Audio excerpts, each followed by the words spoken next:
Thank you, Jesus.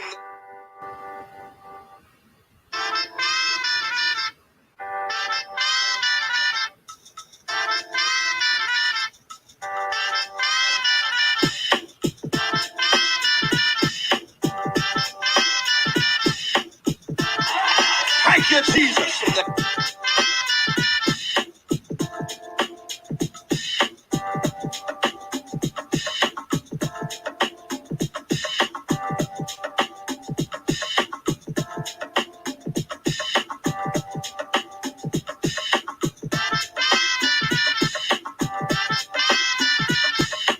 You've got a responsibility to go back to Lodabar. Your work's not done just because you made it to the palace. Bless the name of the Lord. But you've got a responsibility to help somebody else make it across. Thank you, Jesus. Don't pull up the ladder because you climbed to the top. Don't blow up the bridge because you made your way across. Thank you, Jesus. But reach your hand back down the ladder and pull somebody else up out of Lodabar.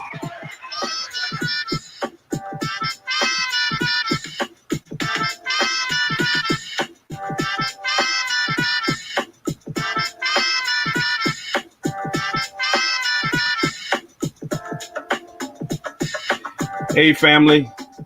How y'all doing this evening? Listen, I gotta admit, I had a senior moment last Thursday. I mean, the day was so busy. I mean, it was so busy after everything I did that Thursday and got home, just to relax and sit back and kick my feet up and stuff. And I forgot all about my 10 o'clock broadcast. And it wasn't the case of I had something else to do or anything like that. I literally forgot all about the Thursday night broadcast. So I didn't come on the air, and I didn't realize it till I woke up the next morning that I missed my 10 o'clock Thursday night broadcast that many of you have asked for. But I'm here this week. All right. And even though I've had a full day of events that was going on all day long, I just got off the air with TJ Legacy and those on the Soapbox podcast. And y'all go check that out. You can look them up on Facebook, Soapbox with 2 X's, Soapbox podcast. And we talked about the whole Nick Cannon incident, the firing of Nick Cannon by Viacom. And I want to talk about that a little bit tonight. Not directly, but talk about it indirectly of why are Black people always forgiving or asking for forgiveness? Why is it always us forgiving or asking for forgiveness? I know there's going to be a lot of y'all talking about, well, you're supposed to be a preacher and the Bible says, yeah, I get it. I hear you. I'm going to break it down for you. But we're always the ones who are either expected to forgive folk for committing heinous crimes and committing horrendous atrocities on us, or by contrast, we're begging for forgiveness for telling the truth. And the problem I have is not the expectation of white folks to ask us to forgive or expect us to forgive or demand that we forgive. The fact that we're always in a position where they're writing the checks, putting food on our table, having the ability to ruin our careers or our influence, et cetera, et cetera. And so we find ourselves in the position where we do it. And even when we start out defiant, saying, you know what, I told the truth, I'm standing tall. I'm not going to apologize for telling the truth. At the end of the day, they break us. Buck break us. And then we wind up apologizing for stuff they would never apologize for, and apologizing for just telling the truth. And why do we always have to apologize for telling the truth? Truth is not hate. Truth is not racism. Truth is none of the things that they try to make us think it is, that, if you speak the truth about white supremacy, racism, anti-black bigotry, you're being a racist, you're being a race baiter. And they want us to apologize. If you tell the truth about any number of issues, they have an expectation that we apologize, that we either stay on code or apologize. They also have this expectation that the black people that they don't approve of, that either we repudiate them, distance ourselves from them, apologize for our association with them, or they're going to cancel us. So they get to tell us who our leaders are, who we can associate ourselves with, and all of that. We don't get to tell them that, but they get to dictate that to us. And that's a problem for me.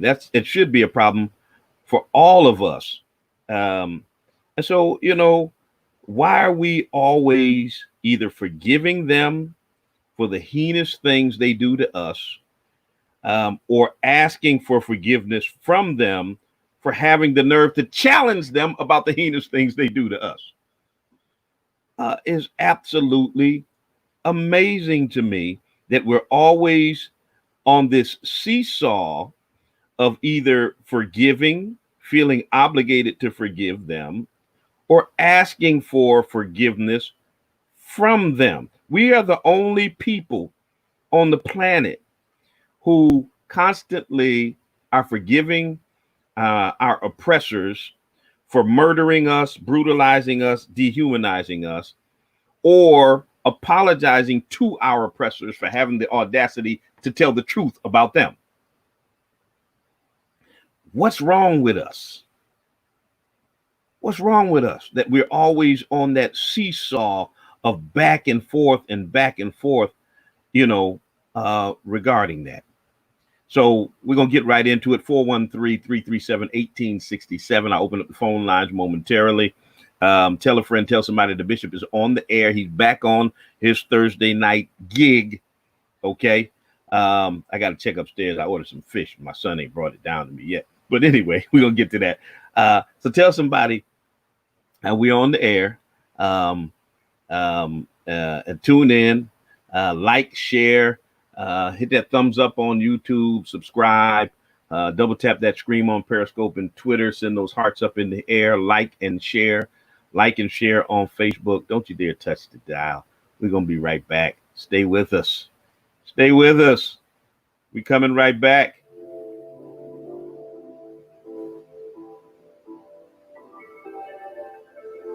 Doesn't matter what form of protest we take on. They said you ought to be more like Dr. King. And I have to remind all of white America, when Dr. King locked arms and marched nonviolently, y'all put water hoses on them. You sick dogs on them. You put batons upside their head.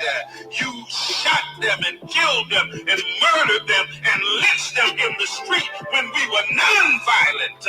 How dare you tell us to go back to being nonviolent when you didn't hear us then? It really doesn't matter what form of protest we take to redress our grievances. White America is yet not willing to hear us. The president said yesterday that we hear you. He said, we hear your pleas. We support the right to non-violent protest. He's a liar, and his mama is too.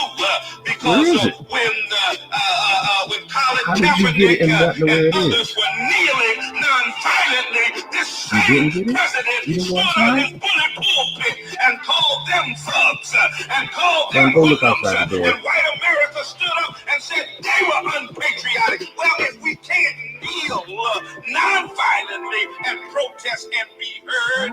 Maybe, God help me here, they gotta loot Target and burn down police stations in order to get your attention. And wait, let me pause parenthetically right there and say unto you, I'm tired of y'all who are tripping about Target being looted, but you ain't tripping about the targets of white supremacy being murdered. Oh, God help me preach it.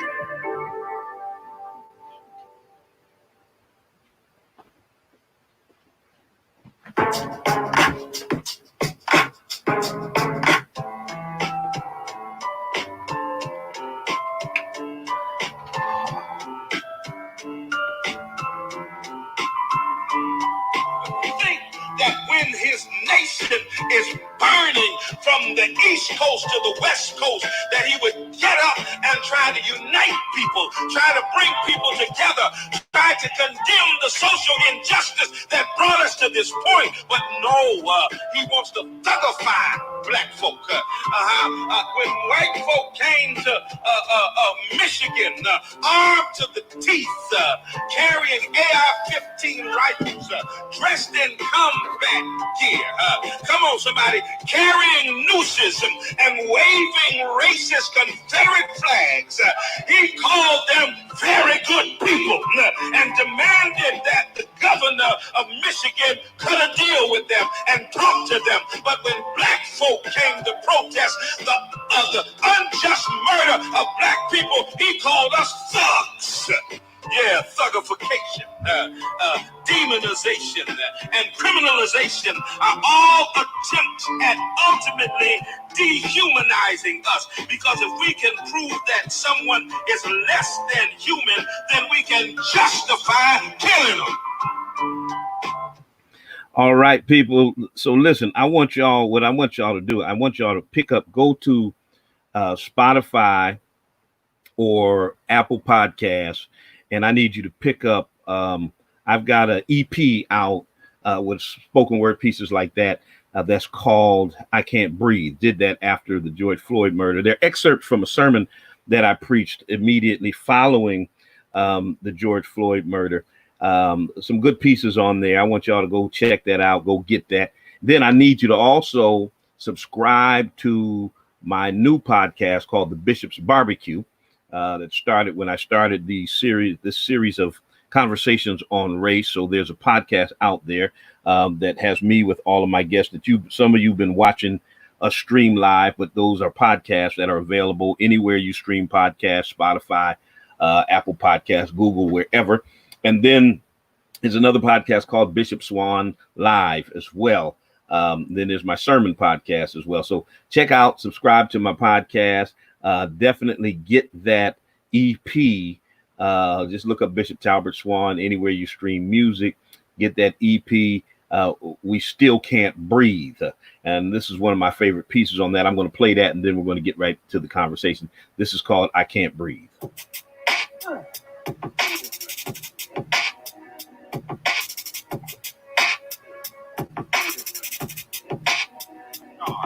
I can get killed on the street for no reason, shot in the park for playing with a toy, choked to death just because, murdered for being black in a white neighborhood, shot in my car while rushing home to get medicine for my daughter, killed in the stairway for trying to catch an elevator, gunned down in Walmart for holding a toy, all for no price, for no ransom, for no reward, just because I've been labeled as less than human. Oh my God, I'm black, I'm other, I'm not like them. My music is too loud, so I should get killed. My hair is too kinky, so I should get killed. My hair's too nappy, too dreaded. My pants are too saggy. My shoes aren't tied. I'm wearing a hoodie. I walk too fast. I look intimidating. I'm a threat, a menace, a societal scourge, a community casualty, a neighborhood nuisance. I can't win. I can't get a job. I can't get a raise. I can't get a promotion. I can't find no respect. I can't get the benefit of the doubt. I can't make ends meet. I can't breathe. What do I do when I can't breathe? All right, so y'all need to go on and get that. Show a brother some love. Show a brother some support. Go on and get that EP entitled "We Still Can't Breathe." Wherever you stream music, you can get that. And just spread it around, share it with some folk, whatever. 413-337-1867. So let's try to deal with these two things. This always forgiving or always asking for forgiveness. Now, the always asking for forgiveness has to deal with when black folks kind of go off code, when they're like Malcolm said, it's like black coffee, too black, too strong. When you're too black, too strong, and you're speaking unapologetically against white supremacy, and you're just speaking the truth, speaking truth to power, it makes the powers that be nervous. And so, we can't have that. We can't have that. And so we've got to show you your place, because you got to stay in your place, because, speaking truth to power is not allowed in these yet to be United States of America. And so whenever people go off code, whenever you associate with people who go off code that they don't like, they want to castigate you. They want to cancel you. They want to ruin you. And so Nick Cannon was on his show, Cannon's class, with Professor Griff. And he was talking to him about when Professor Griff left Public Enemy, and it was because he was accused of being anti-Semitic. And they began to go down that road and talk about some things that are controversial, to be sure. But you have to research and see if they're truthful, because controversial does not necessarily mean they're not factual. And of course, they said that Nick was being anti-Semitic by talking about inordinate influence and power that Jewish people had, talking about the Rothschilds, talking about control of the banks, etc. They said he was being racist by saying that folk with no melanin or with low melanin were prone to be savages. And of course, we understand that Nick was being somewhat hyperbolic, that he definitely didn't mean all white people, which is always their issue. Whenever you say white people, you have to be clear to say not all white people, otherwise they get upset. But the reality, I was just on with Brother TJ Legacy, and he said, Bishop, what about that? What about the fact that he said that? Should he not have apologized for that? And I just threw the question back at him. I said, well, answer me the question. Who was it that came up with the idea of beheading people and putting their heads on spikes, hanging them from bridges? Who was it that came up with the idea of drawing and quartering people, tying each limb to a horse-driven carriage and having the carriages go off in 4 different directions until their limbs were torn from their body? Who was it that came up with the idea of gutting people, pulling their intestines out? Who was it that came up with the idea of tarring and feathering people and burning people at the stake? Who was it that came up with the idea that we should hang people from trees until their eyes bulge out and we should dismember folk? Who was it that said, that determined that in order to bring black men into subjection, we should cut off their genitals and castrate them? It was folk with low melanin. It was white folks who came up with that. That's all Nick was saying. That some of the most savage and brutal acts throughout the course of history, I won't say some, the most savage and brutal acts throughout the course of history have been perpetrated by, developed by, perfected by folk without melanin. That's all he was saying. And that's a fact. That's not even an arguable issue. You can't argue against that. Now, it might not sound good. It might hurt your feelings. It might trigger your white fragility. Um, it might trigger white guilt. But is it truthful? Because truth is not hate. It's a fact. Who went across the world colonizing everywhere, from the top of Africa down to the tip of South Africa? Who did that? That was white folks who did that. Who went across the Caribbean, slaughtering indigenous people and enslaving them? That was white folks. Who came up through South America to North America, still committing genocide on indigenous people, stealing their land, raping their women? That was white folks too. So when Nick says, that low melanin is connected to savagery, he might be being hyperbolic, but there's nothing about what he's saying that's not factual. Those are historical facts. Okay? It's not racist to tell the truth. It's not racism. That's history. That's history.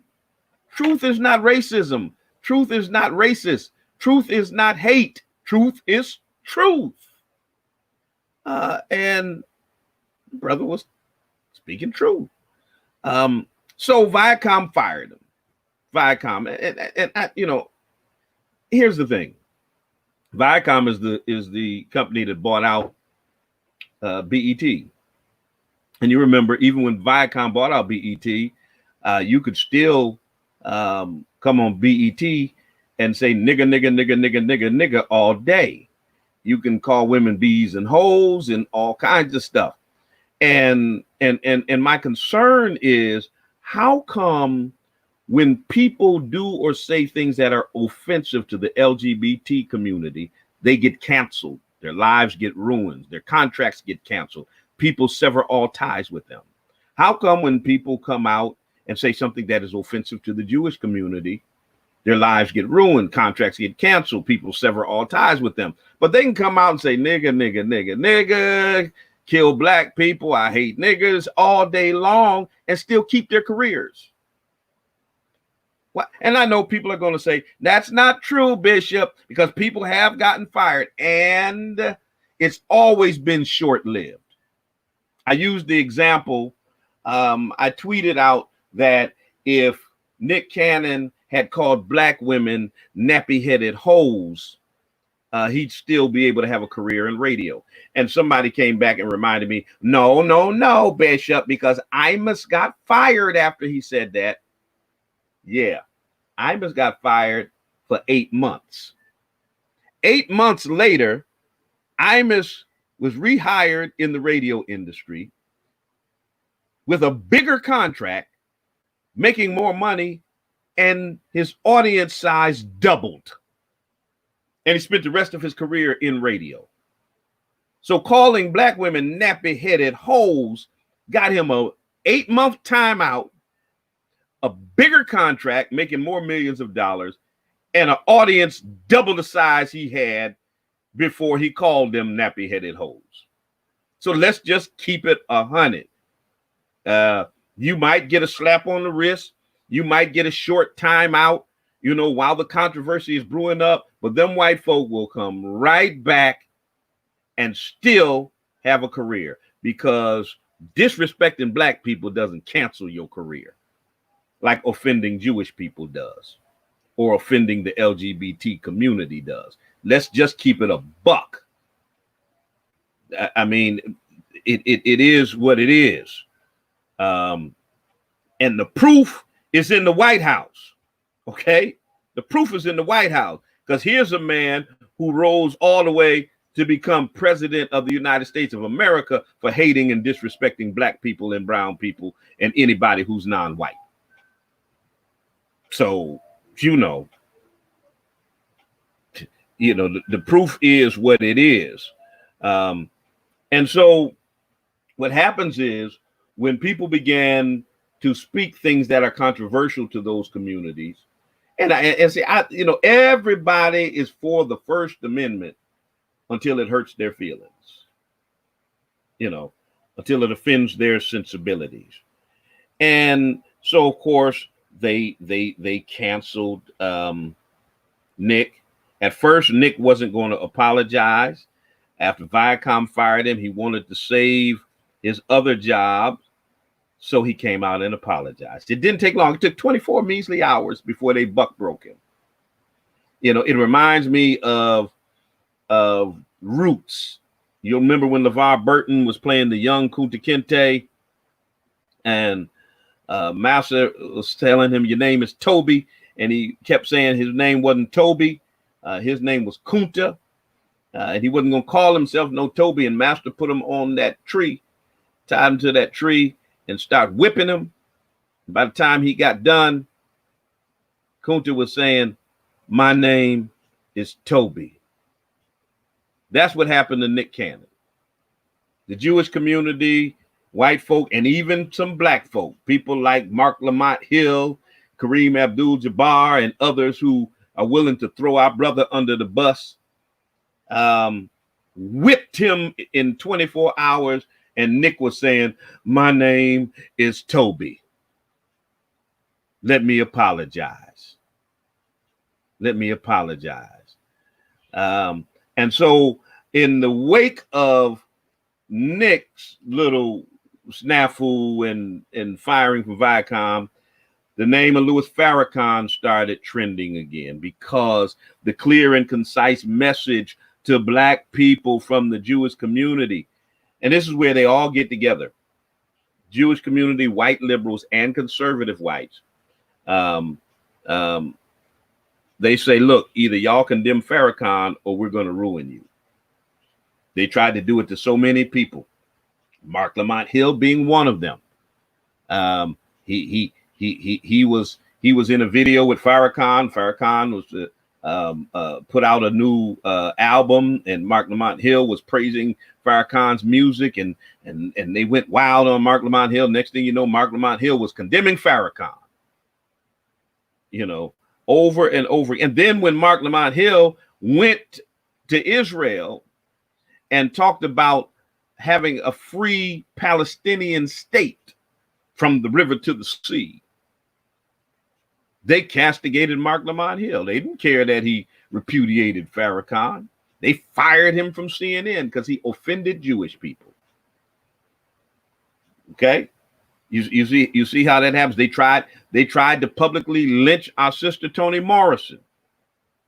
And so many people, if you don't repudiate Farrakhan, if you say this, if you say that, we're going to cancel you. And here's the thing. Here's my problem with it, because they have tolerated, they have supported, they have remained silent about anti-black and non-white bigotry. They remain silent about systemic racism. They've remained silent about the extrajudicial murder of unarmed black people for eons. And they have the unmitigated audacity to muster up some feigned outrage at black people who refuse to capitulate to their mandates of who we are allowed to have as leaders and who we need to unequivocally repudiate to prove to them, our oppressors, that we're not the racists. Think about that for a minute. Think about the irony of white people telling black people what black people they need to repudiate to prove to white people that they're not racist. Yeah, digest that for a moment. The folk who dehumanize you, oppress you, the folk who murder you in the streets, who treat you as less than human, telling you what black people you need to repudiate to prove to them that you're not the racist. I mean, that's caucasity. The cognitive dissonance is off the chart. I mean, It is crazy. It's crazy. And so, people always ask me, well, Reverend, how could you not repudiate Farrakhan? Well, you know what?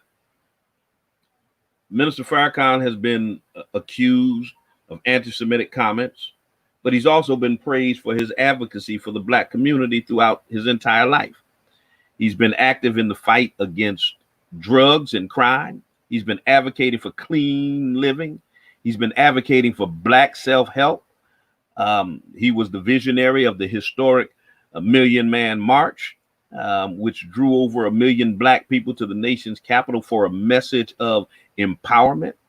And because of his activism, Farrakhan has gained widespread notoriety and respect from many Black people.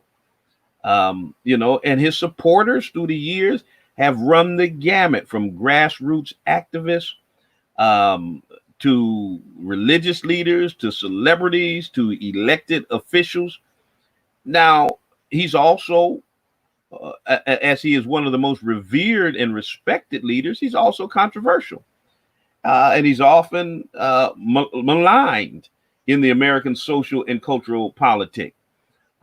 He's become the proverbial boogeyman for white folk and a convenient scapegoat for even those liberals on the left who want to shift the focus from both conservative and liberal bigotry and hypocrisy over to anti-Semitism and tell Black folk, well, see, if you guys are going to be anti-Semitic and support Farrakhan, you can't talk about our bigotry.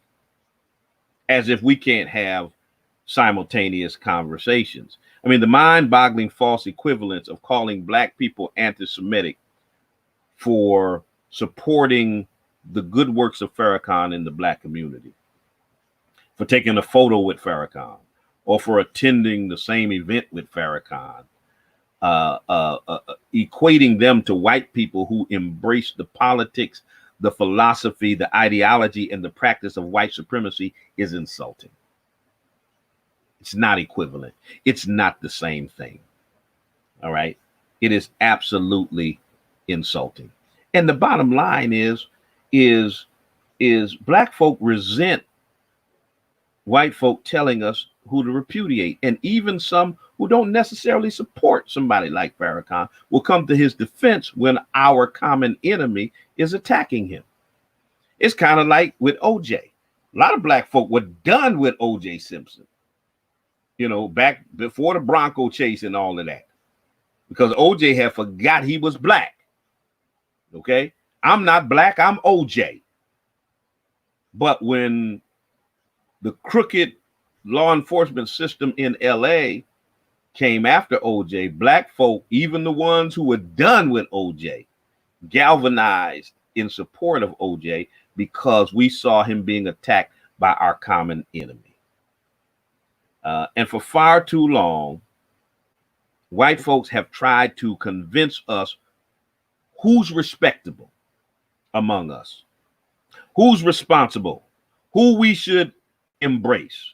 They've tried to convince us who are the disreputable and irresponsible Black people. That's what the police commissioner in my city just tried with a group of young Black activists a couple of weeks ago. They tried to turn them against me by openly on video trying to throw me under the bus. That old divide and conquer tactic. Basically trying to determine for us who our leaders should be, who we should respect, who's disreputable, even though they've never acted in our best interest, never acted according to an agenda that was good for the Black community. In essence, Black people are fed up with white folks dictating who our leaders should be and who they will allow us to respect and support. And so that's why you saw many Black people rallying around Nick Cannon. It wasn't even that everybody rallying around Nick Cannon agreed with him. It's not even that everybody rallying around Nick Cannon necessarily thought he was in the right. What they did see was the hypocrisy of the people that were attacking him. They saw that crystal clear. And they saw the arrogance of folk trying to determine who we should reject and who we should respect. And so we're done with that. We're done with that. We are done with that. With y'all telling us who we should reject and who we should respect and all of that kind of stuff. And so my hat goes out to the ones who have not buckled under the pressure. Many of our black brothers and sisters have buckled under the pressure. They have buckled. At one time or another, former President Barack Obama, you know, they told him he couldn't respect his former pastor, Reverend Jeremiah Wright, who's a mentor to many of us, someone we highly regard and respect, a liberation theologian, a brilliant humanitarian. But they told Barack Obama, you know, you need to repudiate your pastor. And in order for him to become president of the United States of these yet to be United States of America, he did exactly that. He went on live television and distanced himself from the man who christened his children, from the man who married him and his wife, from the man who supported him while he was a community organizer, from the man who preached to him every Sunday morning. Because white folk told him, we don't like that old liberation theology that Jeremiah Wright preaches. We don't like him saying, God damn America. So Barack Obama distanced himself from his pastor to satisfy white folk so he could become president. You know, Cory Booker, Mark Lamont Hill, Jesse Jackson, Maxine Waters, former Minnesota Attorney General Keith Ellison, and a myriad of black residents, activists, religious leaders, elected officials have been asked to condemn Farrakhan, to apologize to white folk for this or for that or for the other. And too often they have allowed folks to break them, Kevin Hart, the LGBT community, said, you know what? Apologize. You'll never host the Oscars. First he said, I ain't gonna do it. Then he did it. Same thing with Nick Cannon. Nick said, I'm not gonna apologize. And then 24 hours later, Nick was apologizing. They tried it with my sister, Tamika Mallory. She was just with me a week ago on the Bishop's Barbecue. And she said, no, to hell with y'all. I'm not going to distance myself from Farrakhan. So what they did was, and this is how they come at you. They say, well, we're going to ruin you. We're going to take your contracts. We're going to take support away from you. We're going to ruin your influence. So they tried to ruin the Women's March. Democrats, liberal Democrats, and a whole bunch of others withdrew their financial support from the Women's March. People like Alyssa Milano, who was just on my Bishop's Barbecue a couple weeks ago, refused to speak at the Women's March because Tamika and Linda Sarsour would not repudiate Farrakhan. Matter of fact, I wrote a piece about repudiating Farrakhan for Blavity. You can search for it now and read that. That talked about all of that because she went to Savior's Day. And because she said happy birthday to the minister and called him the GOAT, the greatest of all time. And they came after her hard. They came hard. And here's the reality. America continuously makes demands on black leaders and black people to denounce, to repudiate hate and bigotry to the satisfaction of white folks who embrace those who practice hate and bigotry every day. Every day. When was the last time a white person was called on to denounce Steve Bannon?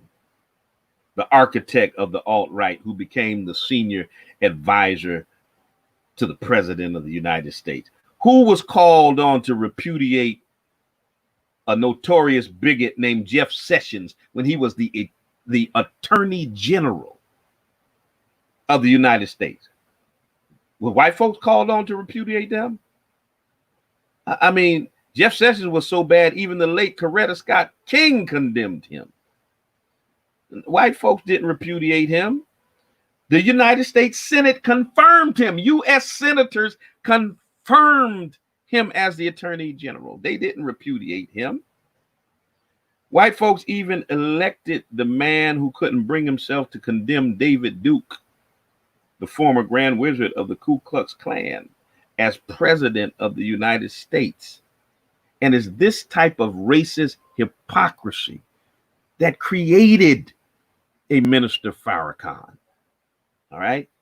His respect in the black community is directly tied to his lifelong fight against white supremacy. And denouncing him is an empty gesture to pacify people who maintain the status quo of systemic racism in America and who have their own questionable affiliations, including members of their own family.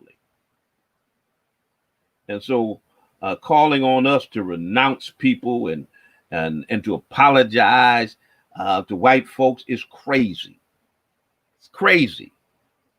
It's absolutely amazing that those who oppress you have the nerve to tell you now you need to apologize to us after our apathy has created this America where we have to argue about whether or not Black lives matter.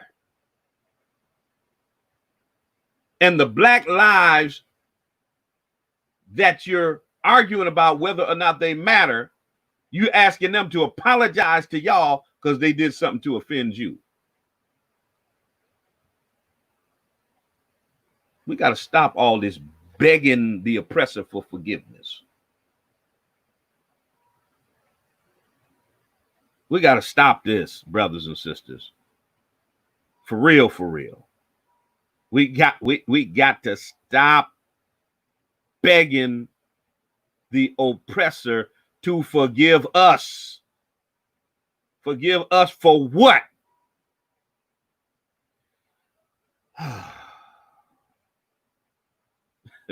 Let me open up the phone lines. 413-337-1867. 413-337-1867. Then on the flip side of us always being requested to ask for forgiveness when we offend them is this expectation that we always have to forgive them no matter what they do to us. Because the Bible said, forgive our trespasses as we forgive those who trespass against us.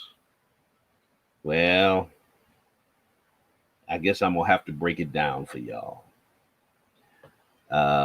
It was, let me take this call and then I'm going to get into that. Good evening, caller. Well, good evening, Bishop. How you doing? I'm good. How are you? I'm doing wonderful. Good. And I'm doing wonderful in the context of still breathing air. Yes, sir. Okay, but not wonderful in the context of the whole of me. Yes. Being captive here in this United States of white supremacy. See, I called you once before, and you had that rapper on your show, and I called you the Nat Turner of today. All right. Okay. See, that stuff that he was peddling, like this sister that just put this article out, this hit piece from Yahoo.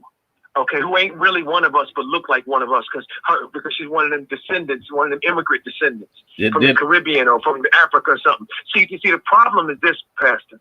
And this what breaks my heart that this is still the case. is that the hit job was put on us, black people who are descendants of this slave mess that went on in this country for years and generations and generations. Us, nobody else, us, and we still won't stand together. When we are the only one who have gone through this.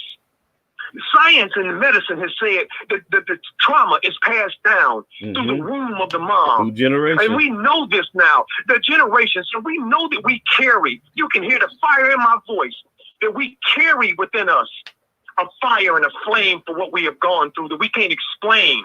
But we know each other. We know each other. We know we're going through it. Because every last one of us, no matter who you are, when we drive in a car in this United States of white supremacy, when a cop gets behind us, we all get that feeling, that empty feeling in our stomach, no matter who we are. And we know that. We are the only people that feel that way. Yeah.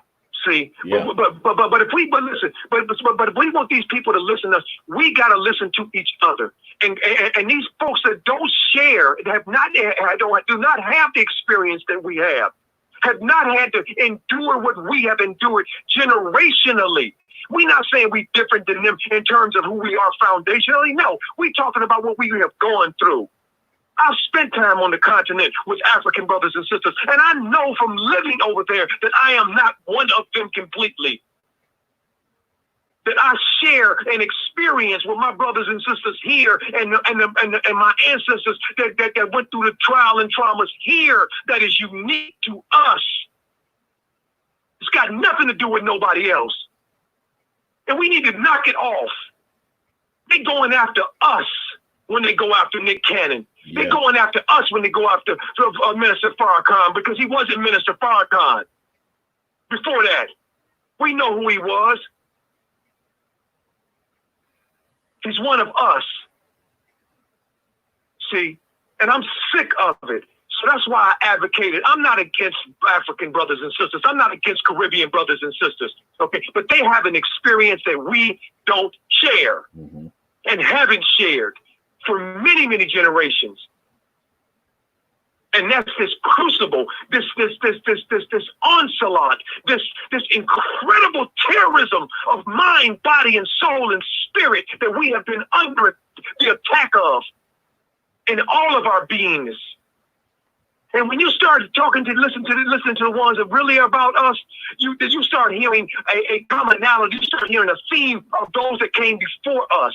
Now, they're not talking about their stories individually, but it's talking about our stories collectively and their stories as it relates to our collective. Not the other way around. Michael Jordan, you are a product of what we are. You didn't make what we are. Oprah Winfrey, you are a product of what we went through. You didn't make what you are.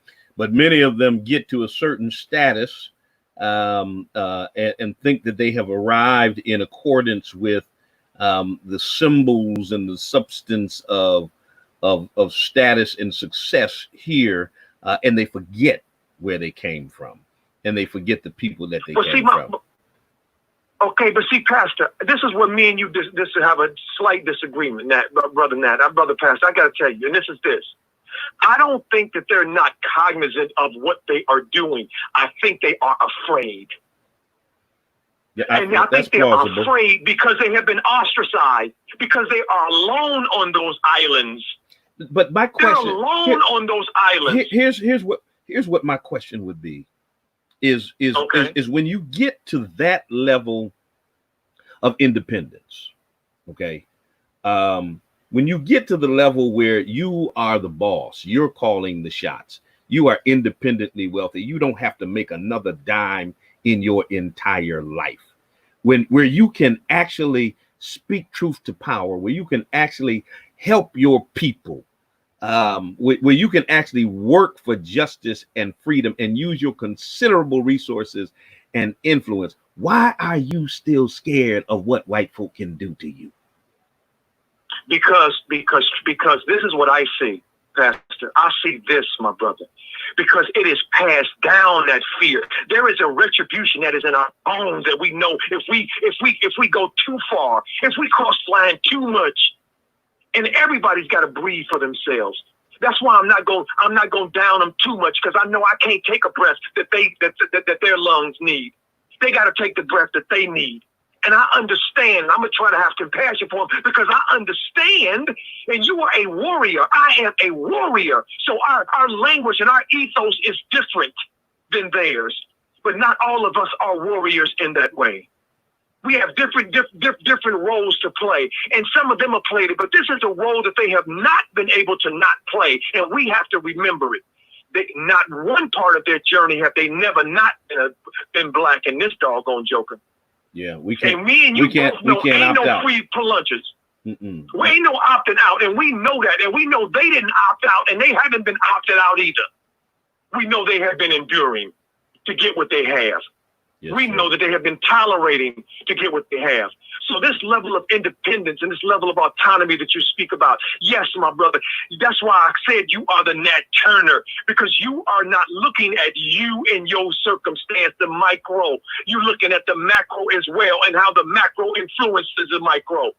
And that's what we need to talk about. That's why I'm glad Robert Smith has come out of the fog. Yeah. To stand and say who he is and to stand on who he is. I'm happy to see that. Okay, but that brother's unique. He's a unique brother, but we need to support him. So that's why I was advocating. That brother tried to tear me down, and I didn't take it personally. Going to say some nonsense about, do I care that Malcolm X's mama was an immigrant? That is not relevant to our conversation, my brother. George Floyd and what happened to him, and Ahmaud Arbery, what happened to him, and Breonna Taylor, what happened to her, and Tamir Rice, what happened to him. All of that has nothing to do with Malcolm X's grandmother and his mother and where they came from. See, that's that sad conversation. Nobody is saying that she's not a part of our family. Nobody is saying that we don't honor her and her struggle. That is not what we are talking about. We are talking about foundational Black Americans. We are talking about Americans of African descent. We are talking about the people here who have the bloodline, who carry it in their genes, this story of what it means to be a Black person, a Black man, a Black woman in this doggone society. For generations and generations and generations and generations. Absolutely. That's what I'm talking about. Absolutely. I appreciate your call, brother. I feel your passion. Thank you, my brother. Yes, sir. Thank you so much for calling. 413. Thank you, my brother. You keep it up. You keep up the work. All right. God bless. 413-337-1867. If you want to chime in on the conversation. Somebody said the brother's mad. No, I didn't feel like the brother's mad. I think the brother's passionate about what he believes in and about his convictions. And the reality is we all got a right to be bad about the way our people have been treated in this nation. The late James Cone said, to be Black in America and conscious is to be in a constant state of rage. And that's real. That's real. When you wake up in the morning and you watch the television and you see somebody else's child or husband or daughter, grandchild killed for no apparent reason other than being Black, it puts you in a state of rage. That's traumatic every time we see that. That what the caller was talking about, that fear and trauma that's in our DNA, that's passed down from generation to generation. We've got every reason and every right to be in a constant state of rage. And so not only are we being the irony of we as oppressed people being compelled to apologize to our oppressors for how we offend them, we're always expected to do the forgiving without a process. And I believe in forgiveness as a Christian minister. I also believe that people have a right to feel anger and disgust and everything that comes with grief and trauma, and they cannot be pushed or forced into forgiveness without going through the process. It was the 18th century English poet Alexander Pope who said to err is human and to forgive is divine. And they're trying to simultaneously make Black people subhuman and divine at the same time. Subhuman in terms of how you treat us, but we're supposed to be divine and to forgive you all of the time. And it seems like we've been seeking that divinity from centuries. From my earliest days growing up in the church, I can remember my grandmother and the saints in the Pentecostal church I grew up in taught us the importance of forgiveness. One of the most emphasized verses in the Lord's Prayer: forgive us our trespasses as we forgive those who trespass against us. That's Matthew 6:12. And we were taught that it's our Christian duty to forgive people regardless of how they have wronged us.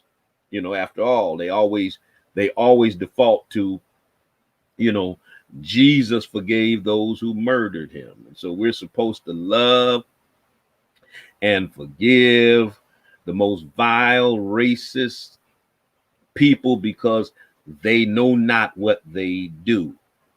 Let me submit to you that they know exactly what they're doing. They've been doing it long enough to know what they're doing. Okay? They've been lynching us long enough to know what they're doing. They've been brutalizing and dehumanizing and oppressing us long enough to know what they're doing. They know exactly what they do. Okay? And my name ain't Jesus. My name is Talbert. Don't expect me to do what Jesus did. All right? You murder my mama and them, I'm not going to be saying, Father, forgive them 10 minutes later.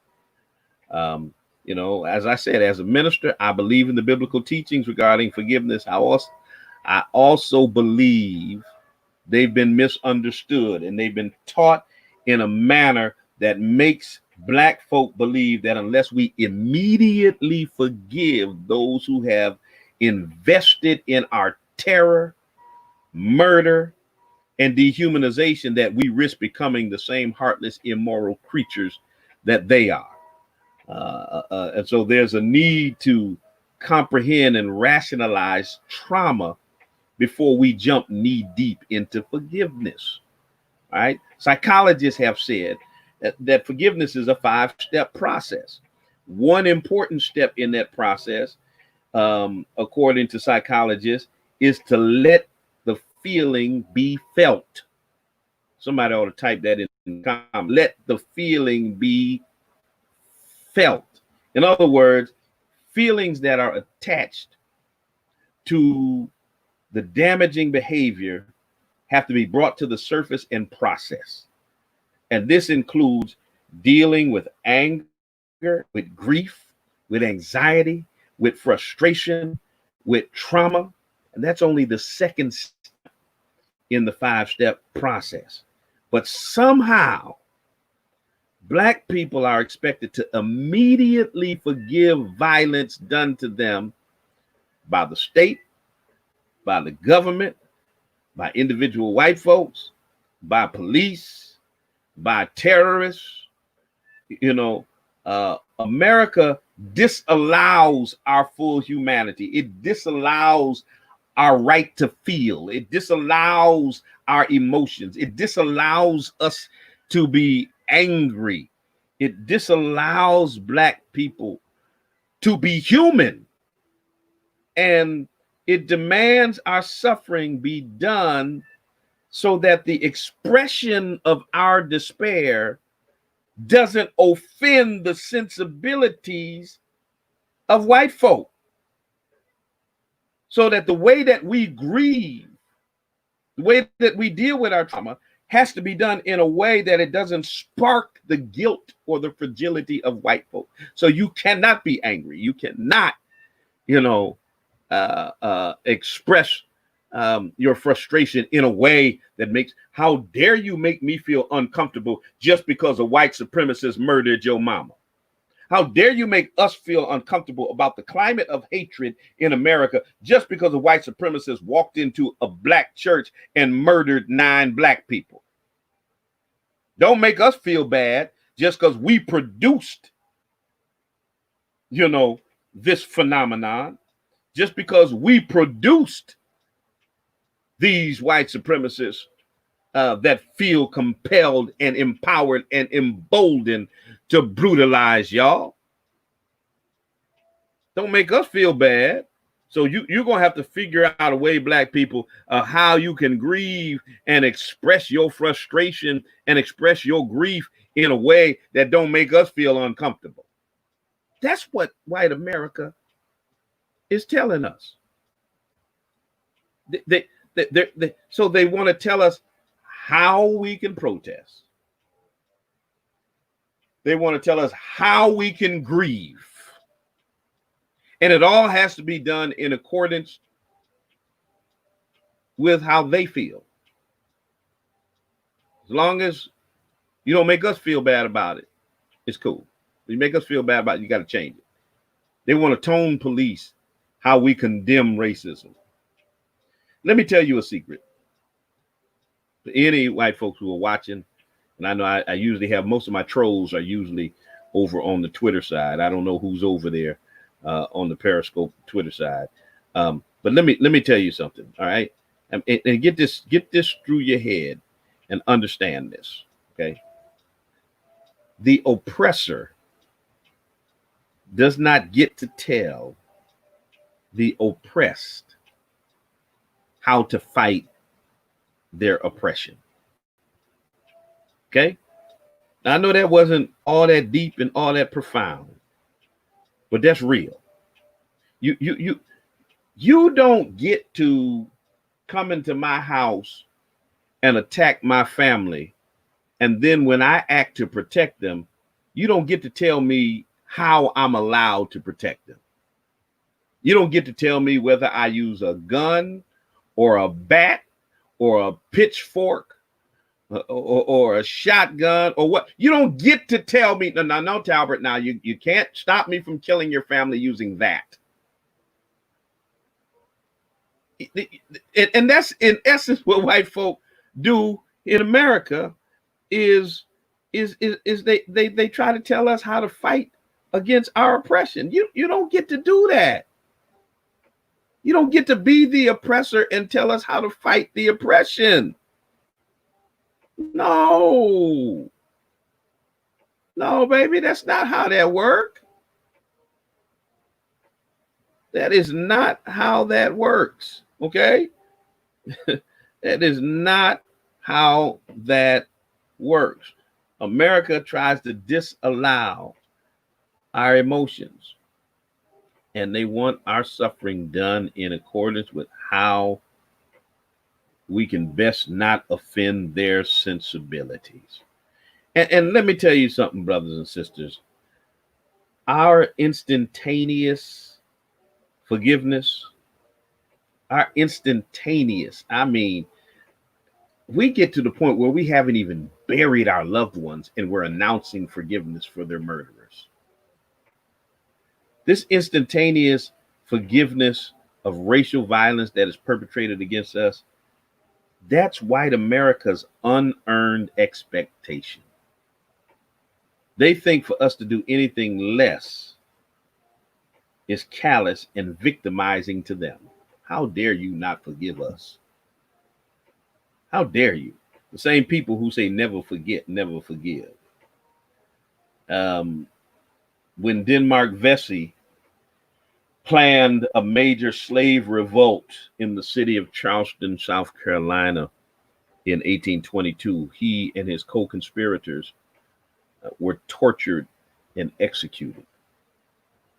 A white mob burned down the Emmanuel African Methodist Episcopal Church, where Denmark Vesey was a member. In 2015, after white supremacist Dylan Roof murdered 9 people in that same historic church that was attended by Denmark Vesey, the victims' families were asked to forgive the white racist terrorists. And this ritual of instant declarations of forgiveness for racial violence and injustice only serves in the interest of white supremacy. Brothers and sisters, black rage is warranted. It is justified.